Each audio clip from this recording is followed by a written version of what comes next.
Hey everyone, welcome back to the deep dive. Today we're diving deep into journaling. Ooh, journaling. Yeah, something that maybe you already do, Hmm. or maybe you've thought about it a little bit. But we're going deep today on kind of the surprising benefits and techniques of journaling. You know, it's funny because I think a lot of people think of journaling as just like writing your feelings down in a diary, Yeah. but it's so much more than that. Yeah, and that's why I'm excited to talk about it because I think that, there's a lot more to it than just that. There it is. So, let's just start at the beginning, I guess. Yeah. What is journaling? So at its core, journaling is just the act of recording your thoughts and feelings and experiences. Okay. Um, and there are no hard and fast rules. Yeah. Yeah. Some people like to do it with pen and paper. Yeah. Other people prefer to do it digitally. Right.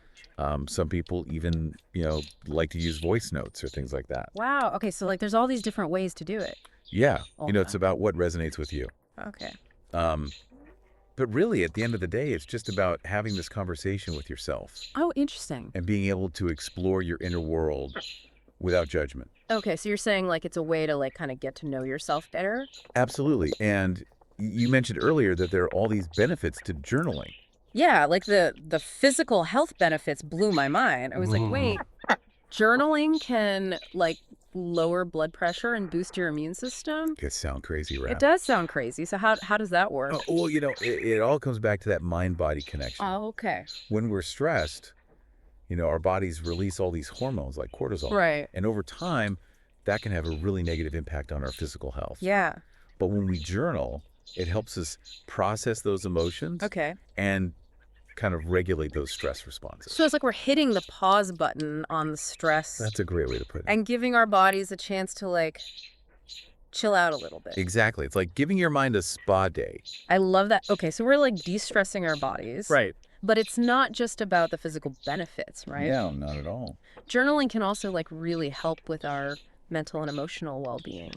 You can think of it like a mirror.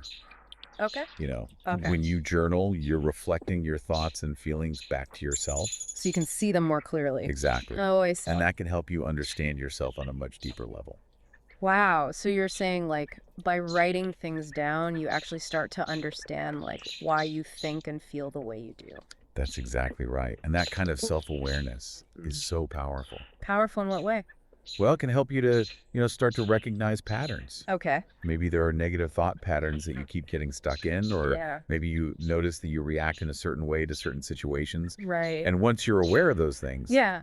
you can start to change them. Oh, wow. So it's you're taking control of your thoughts and emotions instead of letting them control you.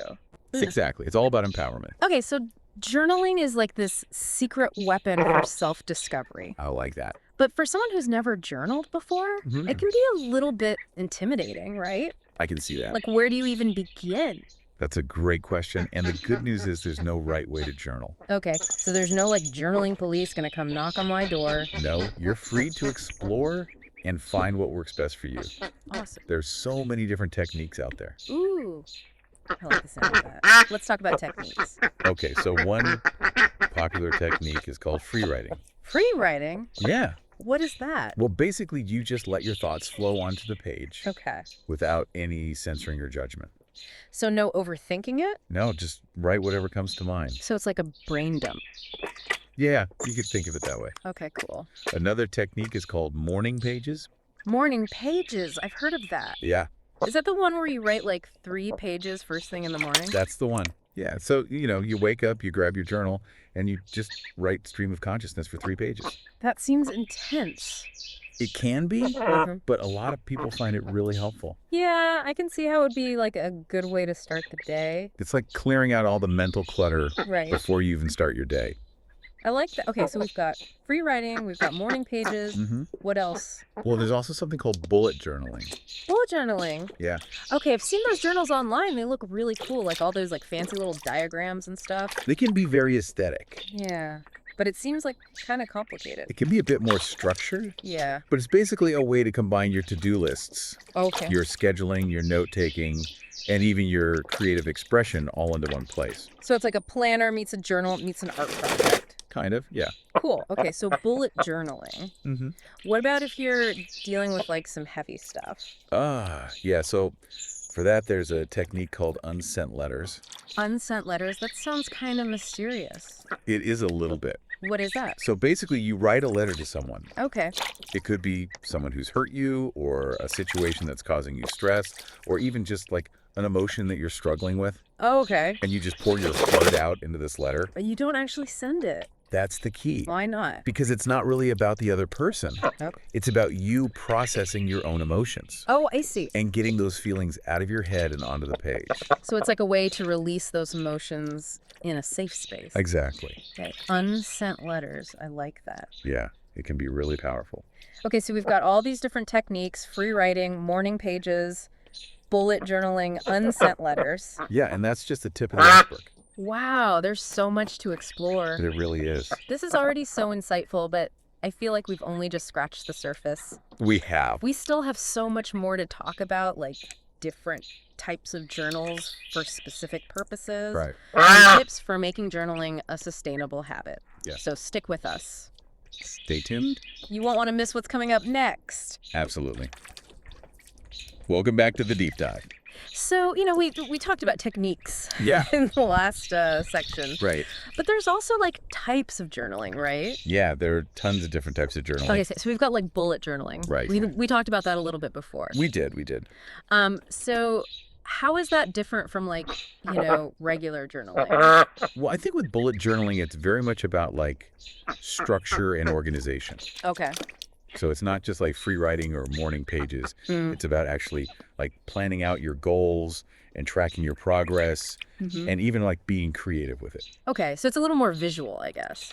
It can be, yeah. A lot of people use like different colors and stickers and things like that. Okay, so it's like a planner, a journal, and an art project all in one. That's a great way to put it.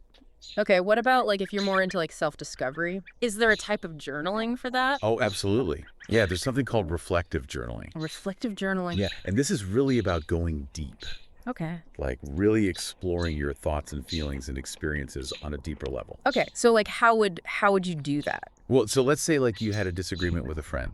Okay. Instead of just writing in your journal, I had a fight with Sarah, Right.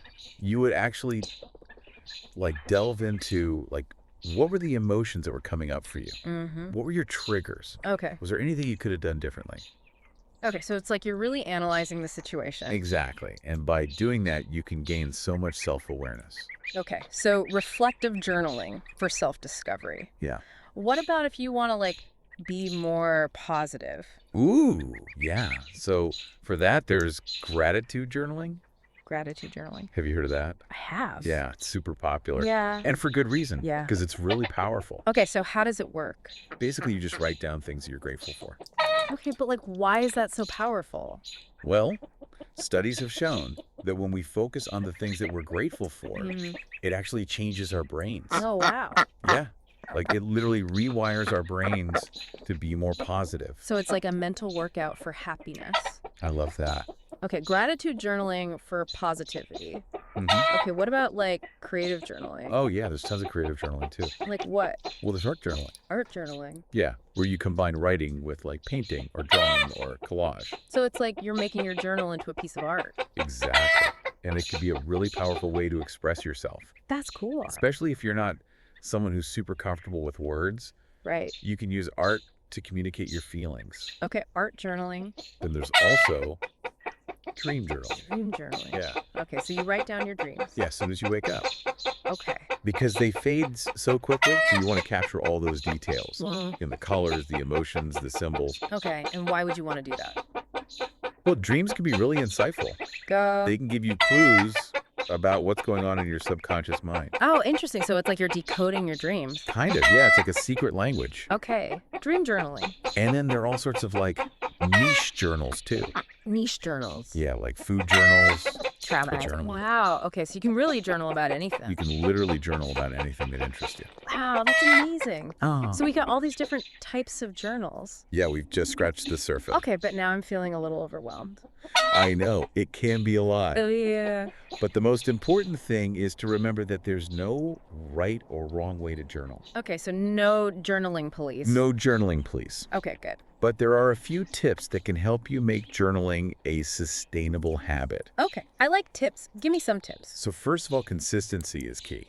So you're saying like make it a habit? Exactly. Even if it's just for 5 minutes a day, make time for it. Okay. And don't worry about being perfect. Oh, that's good to hear. Yeah, this is your journal. Mm. You don't have to impress anyone. Okay. Just write for yourself. Okay, so grammar and spelling don't matter. They do not matter. Okay, cool. And most importantly, be kind to yourself. Oh, that's good advice for life in general. It is, journaling can bring up a lot of emotions. Right. So if you start to feel overwhelmed, take a break. Do something that makes you feel good. Okay, so self-care is important. Self-care is crucial. Okay, this is all great advice. Good. But I think we need to take a little break. We'll be right back with more journaling goodness after this. Okay, so we're back. Hmm. And I'm feeling pretty inspired to get back into journaling. Yeah, me too. But for those folks out there who are still a little hesitant to start journaling, what advice would you give them? Well, I think the biggest thing is just to start small. You don't have to write for hours every day. Right. Just start with 5 or 10 minutes. Oh, And yeah. see how it feels. So, don't put too much pressure on yourself. Exactly. Just be kind to yourself. Okay, and what about when you just, you sit down a journal and you can't think of anything to write? Yeah, writer's block. Yeah. That happens to all of us. Yeah. So in those moments, I find it helpful to use prompts. Prompts. Yeah, like you could write about a favorite memory Okay. or a recent dream, or even just describe what you see outside your window. Oh, that's a good idea. Yeah, sometimes just getting those first few words down on paper can help to break through that block. Right. Okay, so prompts can help with writer's block. Exactly. Okay, so just in wrapping up here, I'd love to hear your final thoughts on the power of journaling. For me, journaling is really about connecting with ourselves. Mm. It's about creating this space where we can reflect and grow and learn and really just get to know ourselves better. Yeah, I love that, and it's like having this conversation with yourself, right? Like you said before. Yeah. And it's a way to tap into your own wisdom. Exactly. And the beautiful thing is that it's an ongoing journey. Mm-hmm. It's not about reaching some kind of end goal. Right. It's about embracing the process of growth and evolution. Yeah, I love that. Well, thank you so much. This has been so insightful. My pleasure. I'm definitely feeling inspired to make journaling a regular part of my life again. That's great to hear. Yeah, and I hope our listeners are feeling the same way. Me too. So to everyone out there who's listening, thank you so much for joining us on this deep dive into journaling. Yeah, thanks for being here. And remember, keep exploring, keep learning, and keep diving deep. Absolutely.